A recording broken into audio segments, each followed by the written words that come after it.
Assalamualaikum warahmatullahi wabarakatuh. Selamat pagi, salam sejahtera bagi kita semua. Salam Om Swastiastu, Namo Buddhaya, salam kebajikan. Rekan-rekan praktisi, para akademis, atas semuanya. Ada sebuah pepatah klasik yang sering kita dengar, tak kenal maka tak sayang maka tak cinta. Namun dalam konteks profesional hari ini, izinkan saya menambahkan tak kenal maka tak percaya. Nama saya adalah Ibnu Malik. Saya hari ini dengan identitas akademik NPM 4192210041. Saya merupakan bagian dari keluarga besar program studi teknik sipil Universitas Widyatama. Kampus kita Widyatama selalu mengajarkan pentingnya kualitas dan integritas, dan nilai-nilai itulah yang mendasari hadirnya materi yang akan saya sampaikan hari ini. Presentasi yang akan saya paparkan ini disusun secara khusus sebagai bentuk pemenuhan tugas besar untuk mata kuliah manajemen kontrak. Tugas ini bukan sekedar syarat akademis untuk memperoleh nilai, melainkan sebuah manifestasi dari pemahaman mendalam mengenai bagaimana dunia konstruksi bekerja di balik layar legalitas. Mungkin banyak di antara kita sesama insan teknik sipil yang bertanya-tanya, mengapa kita harus menyelami tumpukan pasal yang rumit? Bukankah keahlian utama kita adalah menghitung momen inersia, merancang struktur butang bertulang, atau memastikan ketahanan baja terhadap gempa? Jawabannya sangat krusial, yaitu karena infrastruktur yang paling megah sekalipun tidak akan pernah berdiri jika pondasi hukum dan manajerialnya retak. Dalam industri konstruksi, kita sering melihat proyek-proyek besar yang terhenti bukan karena kesalahan teknis engineering, melainkan karena konflik interpretasi klausul kontrak. Itulah mengapa untuk tugas besar kali ini saya mengangkat tema besar, yaitu mitigasi resiko, legalitas, dan harmonisasi proyek. 3 kata kunci ini adalah pilar utama keberhasilan proyek. Mitigasi resiko berarti kita bersiap menghadapi ketidakpastian lapangan. Legalitas memastikan kita bekerja di jalur yang benar secara hukum nasional. Dan harmonisasi adalah tujuan akhir kita, di mana pengguna jasa dan penyedia jasa bekerja sebagai mitra, bukan sebagai lawan. MPM saya 4192210041 adalah simbol komitmen saya sebagai mahasiswa Universitas Widyatama untuk membawa perspektif baru ke industri ini.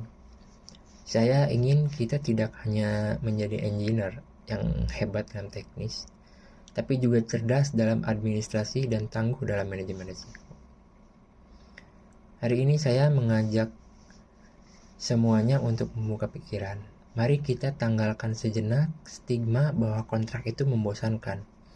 Mari kita lihat kontrak sebagai perisai, sebagai kompas, dan sebagai instrumen perlindungan bagi mahakarya yang kita bangun dengan keringat dan dedikasi. Tanpa berlama-lama lagi, mari kita mulai perjalanan intelektual ini. Mari kita bedah bagaimana manajemen kontrak strategis dapat menciptakan ekosistem konstruksi yang lebih sehat di Indonesia. Pembahasan pertama itu tentang kontrak konstruksi, jembatan strategis antara visi dan realitas. Seringkali dalam industri konstruksi, fokus utama kita terserap habis pada aspek teknis, kekuatan beton, presisi baja, dan ketatnya jadwal. Sehingga kita kerap melupakan ruh hukum yang mengikat seluruh elemen tersebut, yaitu kontrak. Secara filosofis, kontrak tidak boleh dipandang sebagai sekadar surat perang atau dokumen yang disiapkan hanya untuk saling menyalahkan saat konflik terjadi di kemudian hari. Sebaliknya, kontrak adalah sebuah protokol perdamaian dan instrumen distribusi risiko yang paling vital dalam ekosistem proyek. Bayangkan sebuah proyek konstruksi sebagai sebuah pelayaran melintasi lautan yang penuh ketidakpastian. Di sini, kontrak berperan sebagai peta, kompas sekaligus kesepakatan tertulis mengenai siapa yang harus memegang kemudi dan mengambil tanggung jawab ketika badai ketidakpastian menerjang. Mengapa data industri menunjukkan bahwa sekitar 60-70% sengketa konstruksi berakar dari interpretasi klausul yang ambigu? Fenomena ini terjadi karena masih banyak praktisi yang menganggap administrasi kontrak sebagai administrative burden atau administrasi yang membosankan dan sekedar formalitas belaka.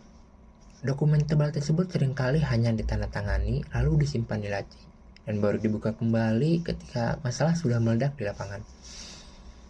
Padahal manajemen kontrak yang dilakukan secara strategis, disiplin, dan proaktif harus dipandang sebagai competitive advantage yang secara langsung melindungi profitabilitas aset dan reputasi perusahaan.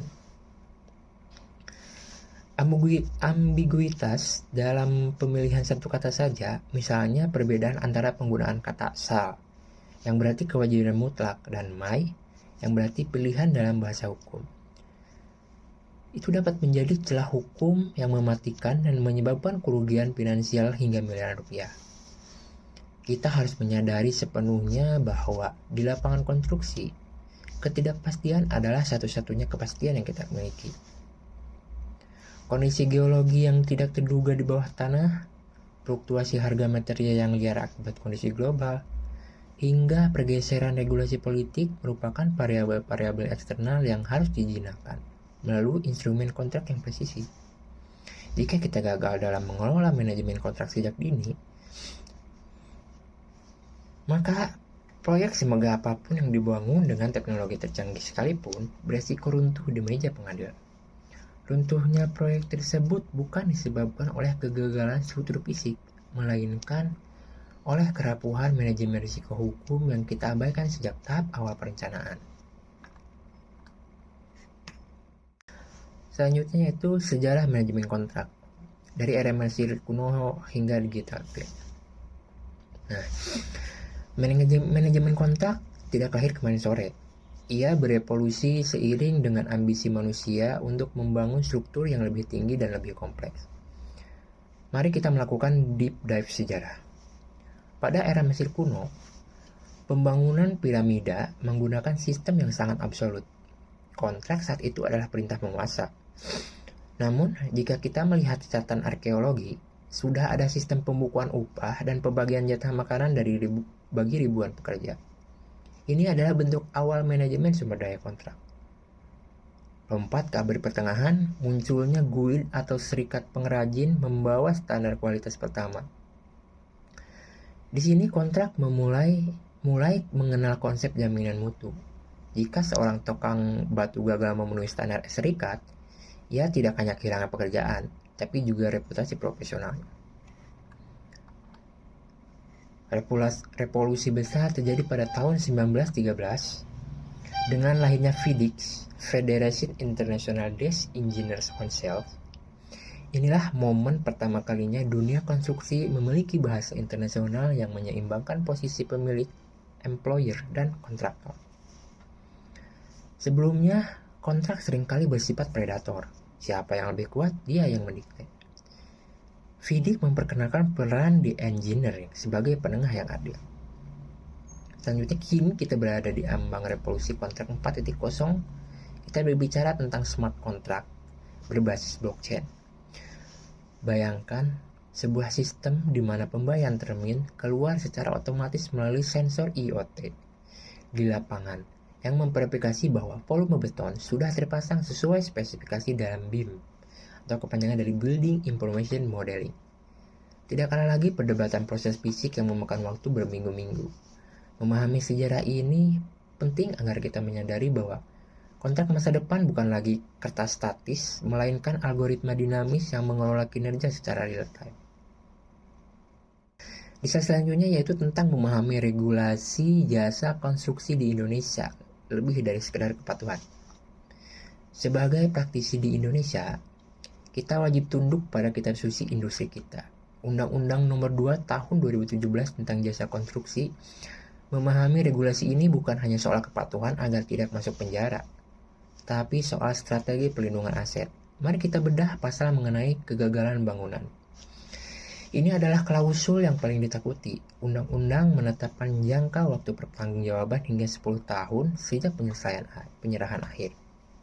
Artinya, kontrak Anda harus secara spesifik mengatur mengenai professional indemnity insurance atau asuransi tanggung gugat profesi. Siapa yang bertanggung jawab jika gedung runtuh di tahun ke-9 karena kesalahan desain? Tanpa pengaturan kontrak yang selaras dengan undang-undang ini, Anda mempertaruhkan masa depan perusahaan Anda selama 1 dekade. Undang-undang ini juga mengusung semangat asas kesetaraan. Selama ini sering terjadi posisi dominan di mana pengguna jasa atau owner memberikan denda keterlambatan yang sangat besar. Namun saat owner terlambat membayar, tidak ada sanksi bunga. Di Undang-Undang Nomor 2 Tahun 2017 memberikan ruang bagi kontraktor untuk menuntut kesetaraan tersebut. Selain itu, aspek akuntabilitas dalam undang-undang ini mencakup perlindungan lingkup dan standar keselamatan kerja K3. Kontrak konstruksi strategis harus memasukkan standar-standar ini sebagai bagian dari Key Performance Indicator atau KPI disingkatnya. Jika terjadi kecelakaan kerja fatal di lapangan, kontrak Anda adalah perisai hukum pertama yang akan diperiksa oleh auditor. Apakah Anda sudah mendelegasikan tanggung jawab K3 dengan benar? Ataukah Anda membiarkan celah hukum yang bisa menyeret manajemen kerana pidana? Inilah mengapa setiap pasal dalam kontrak harus dikonfrontasi dengan Undang-Undang Nomor 2 Tahun 2017. Selanjutnya yaitu tentang sains di balik kontrak. Mengapa setiap detail sangat berarti? Mengapa kontrak konstruksi harus setebal bantal? Karena di dalamnya terdapat sains, ekonomi, dan manajemen risiko. Mari kita bahas 2 teori utama yang menjadi fondasi manajemen kontrak strategis. Pertama adalah teori agensi. Dalam proyek ada 2 pihak, prinsipal, owner, dan agen kontraktor. Masalah klasik muncul ketika agen memiliki informasi lebih banyak daripada prinsipal, asymmetric information. Kontraktor tahu kondisi lapangan yang sebenarnya, sementara owner hanya melihat laporan. Disinilah sering terjadi moral hazard di mana kontraktor mungkin mengambil keuntungan dengan mengurangi spesifikasi yang tidak terlihat mata. Kontrak yang strategis dirancang untuk menyelaraskan insentif. Bagaimana caranya agar kontraktor mendapatkan profit maksimal justru dengan kualitas terbaik, bukan dengan cara curang. Yang kedua adalah teori biaya transaksi. Negosiasi kontrak yang detail di awal memang mahal secara waktu dan biaya pengacara. Namun menurut teori ini, biaya tersebut jauh lebih kecil daripada biaya konflik atau biaya mediasi di akhir proyek. Kontrak yang longgar di awal adalah undangan terbuka bagi sengketa di masa depan. Terakhir, mari gunakan prinsip manajemen risiko dari Peter Drucker. Pindahkan risiko kepada pihak yang paling mampu mengendalikan risiko tersebut. Jangan memberikan risiko kenaikan harga tanah kepada kontraktor jika kontraktor tidak punya kontrol atas pembebasan lahan. Itu tidak adil dan akan merusak proyek. Kontrak konstruksi yang hebat adalah kontrak yang mendistribusikan risiko secara logis, bukan secara paksa. Selanjutnya itu tentang struktur kontrak, teknik mengunci lingkup skop dan waktu. Mari kita masuk ke aspek teknis penelusuran kontrak. Musuh terbesar kita di lapangan adalah kalimat yang bersifat abu-abu. Contoh klasik, kalimat dan pekerjaan lain yang dianggap perlu. Kalimat ini adalah bom waktu. Apa definisi perlu? Bagi owner, itu artinya gratis dan termasuk dalam kontrak. Sedangkan bagi kontraktor, itu artinya pekerjaan tambahan atau variasi. Manajemen kontrak strategis menuntut scope of work atau SOW yang kuantitatif. Jangan tulis pembersihan lahan secara berkala. Tulislah pembersihan lahan setiap 7 hari kalender dengan volume limbah maksimal 2 meter kubik per siklus. Semakin detail, semakin kecil ruang untuk konflik. Hal lain yang sering diabaikan adalah hierarki dokumen. Dalam proyek besar, dokumen kita sangat banyak. Ada surat perjanjian, syarat-syarat umum, syarat-syarat khusus, gambar tender, gambar detail, dan spesifikasi teknis. Apa yang terjadi jika gambar tertulis pipa baja 4 inci, tapi di spesifikasi tertulis pipa PVC 6 inci? Dokumen mana yang menang?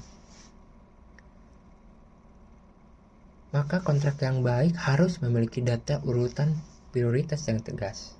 Tanpa hierarki ini, tim lapangan Anda akan terjebak dalam perdebatan teknis selama berminggu-minggu yang menghentikan progres pekerjaan. Kita juga harus waspada terhadap scope creep, fenomena di mana lingkup pekerjaan bertambah secara perlahan tanpa adendum resmi. Tanpa kontrol administrasi kontrak yang ketat, scope creep adalah pembunuhan profitabilitas kontraktor yang paling mematikan. Selanjutnya yaitu tentang strategi mitigasi inflasi, klausul eskalasi harga yang adil. Kita hidup di dunia yang sangat volatil. Harga baja, aspal, dan bahkan bahan bakar bisa naik puluhan persen hanya dalam hitungan bulan akibat konflik geopolitik atau perubahan kurs. Dalam proyek tahun jamak, multi-risk mengabaikan inflasi adalah tindakan bunuh diri finansial. Disinilah pentingnya klausul eskalasi. Seringkali owner enggan memberikan eskalasi karena ingin anggaran yang pasti, fixed price. Namun mari kita edukasi mereka, kontrak fixed price tanpa eskalasi sebenarnya sangat berisiko bagi owner. Mengapa? Karena jika harga material naik tajam, kontraktor yang terhimpit secara finansial akan mulai melakukan potong kompas, kualitas, atau bahkan meninggalkan proyek mangkrak. Proyek mangkrak jauh lebih mahal bagi owner daripada memberikan eskalasi harga yang wajar. Eskalasi harga yang strategis harus menggunakan parameter yang objektif, seperti indeks harga perdagangan besar dari Badan Pusat Statistik BPS. Kita sepakati rumus penyesuaian harganya di awal kontrak. Jika harga material X naik lebih dari 5%, maka selisihnya akan ditanggung bersama dengan proporsi 50 berbanding 50. Inilah yang disebut kemitraan strategis. Selain eskalasi, kita juga harus mengantisipasi perubahan kebijakan pemerintah. Seperti kenaikan tarif PPN, kontrak harus secara eksplisit menyatakan bahwa setiap perubahan pajak yang bersifat mandatori dari pemerintah setelah tanggal kontrak akan menjadi tanggungan pengguna jasa. Dengan klausul ini, kita memastikan keberlangsungan finansial proyek tetap stabil meskipun badai ekonomi global menerjang. Selanjutnya yaitu negosiasi strategis, membangun kemitraan jangka panjang. Negosiasi kontrak konstruksi seringkali dianggap sebagai ajang adu otot atau adu licik. Pandangan ini sebenarnya keliru. Negosiasi strategis adalah tentang membangun kepercayaan jangka panjang. Prinsip pertama adalah transparency first. Jangan menyembunyikan klausul jebakan di halaman tengah yang penuh teks kecil.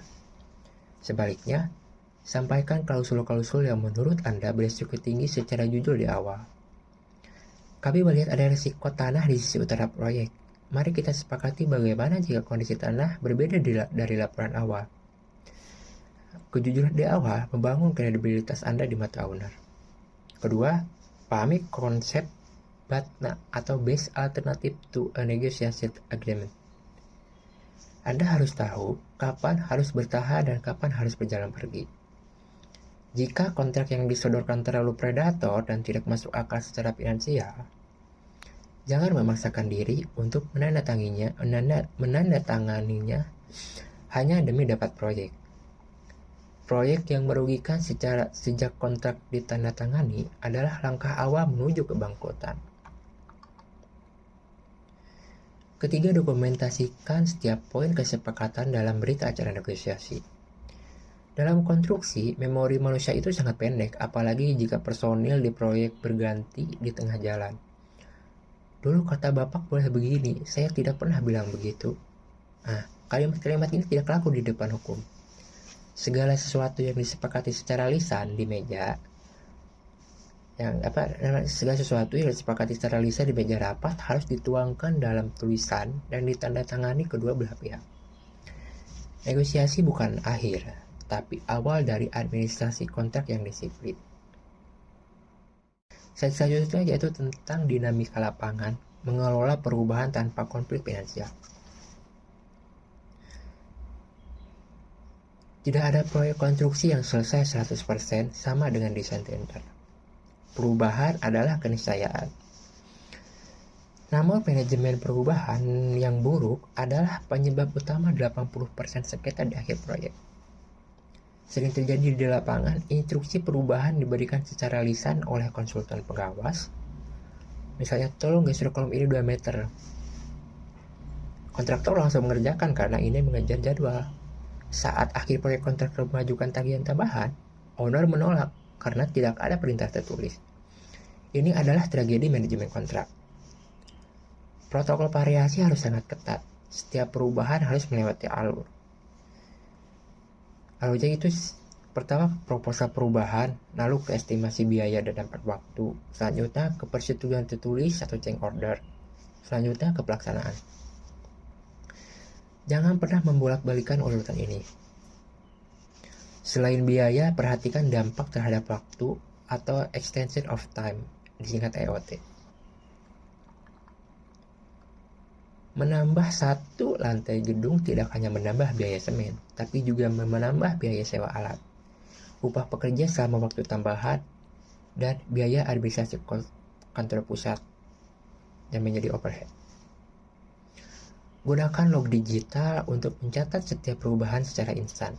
Di era digital ini, instruksi melalui WhatsApp atau email harus segera diformalitaskan ke dalam surat resmi. Manajemen perubahan adalah tentang menjaga agar kereta proyek tidak keluar dari anggaran dan jadwal.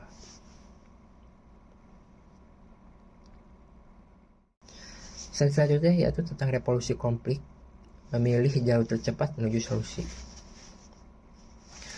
Nah, jika konflik terjadi dan kemungkinan besar akan terjadi, bagaimana kita menyelesaikannya? Pilihan pertama dan yang paling harus dihindari adalah pengadilan negeri. Karena prosesnya bisa memakan waktu 3-5 tahun hingga tingkat kasasi, biayanya mahal, dan hakim umum seringkali tidak memahami kompleksitas teknis konstruksi. Pilihan yang lebih strategis adalah arbitrase, seperti Bani atau Siak. Kelebihannya, para pemutus perkara arbitrer adalah pakar di bidang konstruksi, namun arbitrase pun tetap memakan biaya besar. Saya sangat merekomendasikan penggunaan dispute board atau dewan sengketa untuk proyek-proyek strategis. Mereka adalah tim ahli yang sudah ditunjuk sejak awal kontrak, mengikuti progres secara rutin, dan memberikan keputusan segera setelah saat konflik terjadi di lapangan. Mereka menyelesaikan masalah sebelum menjadi besar. Namun di atas segalanya, mediasi adalah jalan terbaik. Mediasi adalah seni berkompromi dalam konstruksi kemenangan 100% di meja hijau. Seringkali berarti kekalahan di masa depan karena rusaknya hubungan bisnis. Reputasi adalah mata uang termahal di industri ini. Selesaikan sengketa dengan prinsip win-win. Ingat, tujuan akhir kita adalah gedung yang berdiri tegak dan operasional, bukan tumpukan dokumen tuntutan hukum, sementara bangunan kita terbengkalai dan berkarat di lapangan.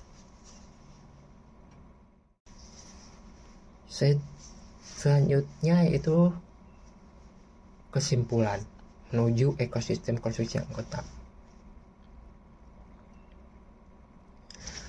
Proyek konstruksi yang berkelanjutan berdiri di atas 3 pilar. Legalitas yang kuat, teknis yang presisi, dan finansial yang adil. Jika salah satu pilar ini rapuh, maka seluruh struktur proyek akan runtuh. Langkah nyata yang harus Anda lakukan setelah keluar dari ruangan ini adalah: pertama, lakukan audit kontrak pada proyek Anda saat ini secara rutin setiap kuartal. Kedua, tingkatkan literasi kontrak tim lapangan Anda. Jangan biarkan site manager tidak paham isi kontrak. Ketiga, Mulailah mengadopsi alat dokumentasi digital. Foto, video, dan log aktivitas harian adalah bukti hukum yang sangat akurat.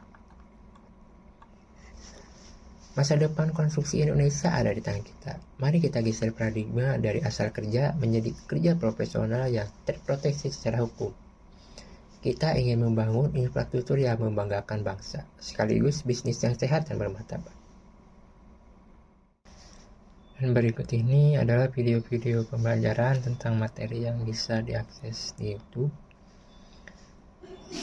yang akan saya tampilkan dengan singkat untuk beberapa video ini. Mohon untuk disimak videonya. Dan jika ingin video yang lebih lengkap, bisa dicari di YouTube dengan judul yang tertera di dalam video ini. Dan berikut ini adalah video-video pembelajaran tentang materi yang bisa diakses di YouTube yang akan saya tampilkan dengan singkat untuk beberapa video ini. Mohon untuk disimak videonya. Dan jika ingin video yang lebih lengkap, bisa dicari di YouTube dengan judul yang tertera di dalam video ini. Dan berikut ini adalah video-video pembelajaran tentang materi yang bisa diakses di YouTube yang akan saya tampilkan dengan singkat untuk beberapa video ini. Mohon untuk disimak videonya. Dan jika ingin video yang lebih lengkap, bisa dicari di YouTube dengan judul yang tertera di dalam video ini. Dan berikut ini adalah video-video pembelajaran tentang materi yang bisa diakses di YouTube yang akan saya tampilkan dengan singkat untuk beberapa video ini. Atau inisiasi proyek terdiri dari beberapa hal yang harus ditentukan dari awal. Yang pertama adalah tujuan proyek, yang kedua adalah ruang lingkup proyek, kemudian yang ketiga adalah memilih manajer proyek atau PM-nya, kemudian kita harus mengidentifikasi risiko-risiko yang kemungkinan muncul, berapa banyak budget yang kita siapkan, kemudian milestone atau perkiraan timeline secara garis besar. Poin paling penting dalam inisiasi ini adalah menentukan tujuan proyek dan hal apa saja yang ingin dicapai, serta skop dari suatu proyek. Pasalnya, inti dari proyek manajemen ini adalah memastikan bahwa semua proses yang dilakukan akhirnya dapat sesuai dengan tujuan awal. Di dalam proses inisiasi ini pun dibuat yang namanya project charter. Fase yang kedua adalah perencanaan atau planning. Setelah menjabarkan berbagai macam variabel yang penting dalam satu proyek, maka proses selanjutnya adalah kita membuat perencanaan. Dalam proses ini, PM harus membuat rancangan mengenai keseluruhan proyek, mulai dari awal sampai akhir secara lebih rinci. Di antaranya adalah berapa sumber daya yang dibutuhkan, kemudian sumber daya eksternal yang dibutuhkan berapa, siapa saja, vendornya siapa, supplier. Kemudian yang ketiga, membuat perencanaan dana, mana yang optimis, mana yang realistis, dan mana yang pesimis. Lalu kita membuat timeline yang lebih spesifik dan lebih detail, lalu membuat rencana pelaksanaan. Dan saat merencanakan sebuah proyek, stakeholder pun juga sudah masuk dalam pertimbangan. Dalam artian, kita sudah bisa memetah peran stakeholder. Mana yang prioritas, 1, 2, 3, dan seterusnya. Termasuk diantaranya bagaimana merencanakan komunikasi yang kita bangun, yang kita lakukan dengan para stakeholder. Selain itu, kita juga harus bisa melibatkan para stakeholder ini dalam hal bagaimana jika terjadi resiko-resiko yang kemungkinan muncul, kemudian bagaimana kita mitigasinya, sehingga semua progres atau proses dalam proyek tersebut dapat terlaksana dengan baik. Fase yang ketiga adalah eksekusi atau pelaksanaan. Ketika rincian pelaksanaan sudah dibuat dan disetujui oleh PM dan juga stakeholder, maka proyek tersebut dapat dilaksanakan. Dalam pelaksanaannya, PM memiliki tanggung jawab untuk memastikan semua hal berjalan sesuai dengan timeline dan anggaran yang sudah ditentukan. Mulai dari memilih sumber daya yang akan mengerjakan proyek, memilih tim leader, membuat kontrak dengan vendor, supplier, dan pihak eksternal lainnya. Ia juga harus memastikan pekerjaan di lapangan berjalan dengan lancar dan memilih tim yang sesuai, dan juga menjaga komunikasi yang baik dengan anggota serta para stakeholder.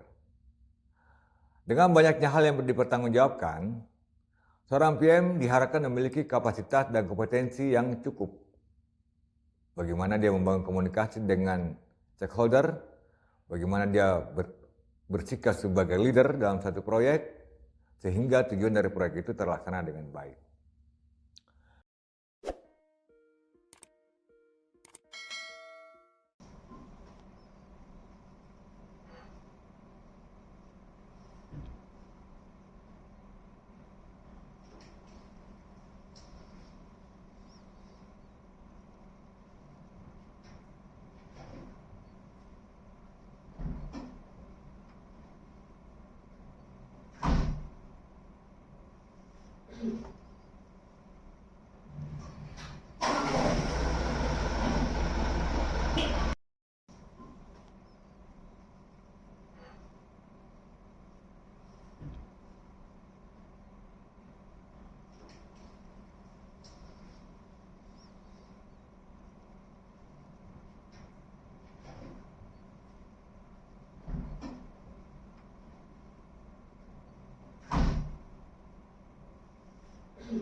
Imagine if you could see, test, and fix a building before you even lay the first brick.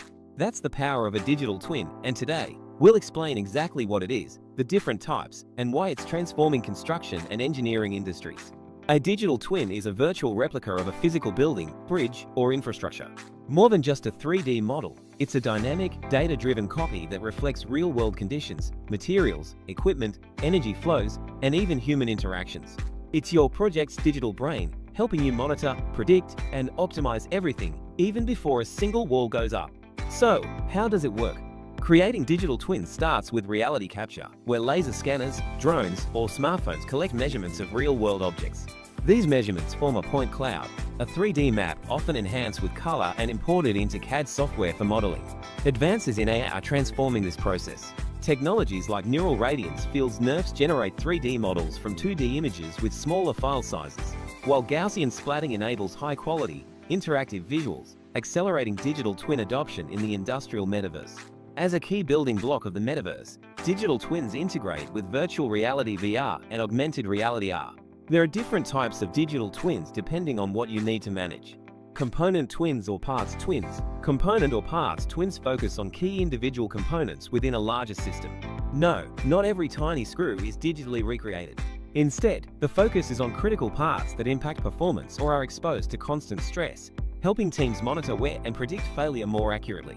Asset twins. Asset twins take things a step further by showing how multiple components work together. Think of an engine or a pump.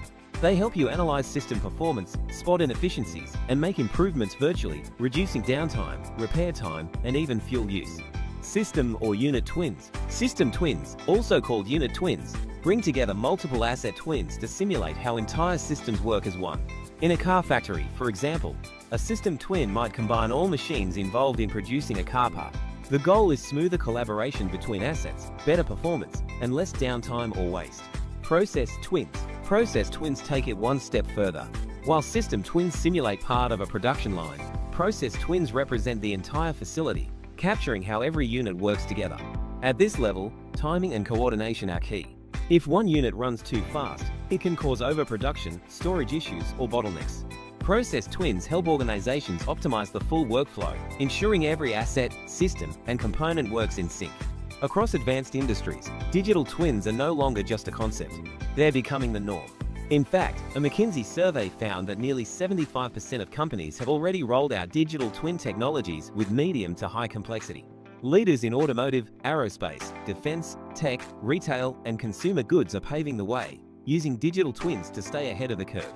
Meanwhile, industries like logistics, infrastructure, and energy are beginning their journey, developing their first digital twin models to boost efficiency and performance. So, why invest in a digital twin? Better R&D. Catch potential issues early and design better, faster, and with fewer costly prototypes. Boosted efficient. Get real-time insights to keep operations running at their best. Faster production, fewer disruptions. Stronger product quality. Spot defects early, improve builds, and reduce waste from the very start. Longer equipment lifespan. Use predictive maintenance to fix small issues before they become big problems, without shutting everything down. Greener operations. Optimize energy, cut emissions, and design processes that protect both profits and the planet. With digital twins, you're not just improving one part, you're optimizing every stage of an asset's life. From design and production, to operation, and even to its next life. Digital twins are no longer just the future. They're happening now. Want to dive deeper into how your project can benefit from digital twin technology? At Interscale,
Nah, sebagai penutup dari sesi panjang kita hari ini, mari kita tanamkan dalam pikiran kita bahwa manajemen kontrak bukan sekedar tugas departemen legal. Ia adalah tugas setiap manajer proyek, setiap engineer, dan setiap direktur. Terima kasih atas perhatian luar biasa rekan selama sesi ini. Sekarang saya sangat menantikan pertanyaan, sanggahan, atau sharing pengalaman dari rekan-rekan semua di sesi diskusi. Mari kita buat industri konstruksi kita lebih kuat dan mirip sekitar. Terima kasih. Nah, sebagai penutup dari sesi panjang kita hari ini, mari kita tanamkan dalam pikiran kita bahwa manajemen kontrak bukan sekedar tugas departemen legal. Ia adalah tugas setiap manajer proyek, setiap engineer, dan setiap direktur. Terima kasih atas perhatian luar biasa rekan selama sesi ini. Sekarang saya sangat menantikan pertanyaan, sanggahan, atau sharing pengalaman dari rekan-rekan semua di sesi diskusi. Mari kita buat industri konstruksi kita lebih kuat dan mirip sekitar. Terima kasih. Nah, sebagai penutup dari sesi panjang kita hari ini, mari kita tanamkan dalam pikiran kita bahwa manajemen kontrak bukan sekedar tugas departemen legal. Ia adalah tugas setiap manajer proyek, setiap engineer, dan setiap direktur. Terima kasih atas perhatian luar biasa rekan selama sesi ini. Sekarang saya sangat menantikan pertanyaan, sanggahan, atau sharing pengalaman dari rekan-rekan semua di sesi diskusi. Mari kita buat industri konstruksi kita lebih kuat dan mirip sekitar. Terima kasih. Nah, sebagai penutup dari sesi panjang kita hari ini, mari kita tanamkan dalam pikiran kita bahwa manajemen kontrak bukan sekedar tugas departemen legal. Ia adalah tugas setiap manajer proyek, setiap engineer, dan setiap direktur. Terima kasih atas perhatian luar biasa rekan selama sesi ini. Sekarang saya sangat menantikan pertanyaan, sanggahan, atau sharing pengalaman dari rekan-rekan semua di sesi diskusi. Mari kita buat industri konstruksi kita lebih kuat dan mirip sekitar. Terima kasih.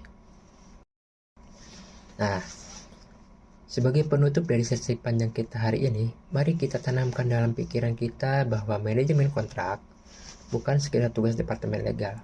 Ia adalah tugas setiap manajer proyek, setiap engineer, dan setiap direktur. Terima kasih atas perhatian luar biasa rekan selama sesi ini. Sekarang saya sangat menantikan pertanyaan, sanggahan, atau sharing pengalaman dari rekan-rekan semua di sesi diskusi. Mari kita buat industri konstruksi kita lebih kuat dan minim sengketa. Terima kasih. Nah, sebagai penutup dari sesi panjang kita hari ini, mari kita tanamkan dalam pikiran kita bahwa manajemen kontrak bukan sekedar tugas departemen legal.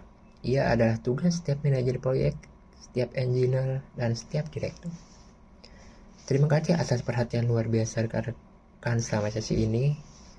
Sekarang saya sangat menantikan pertanyaan, sanggahan, atau sharing pengalaman dari rekan-rekan semua di sesi diskusi.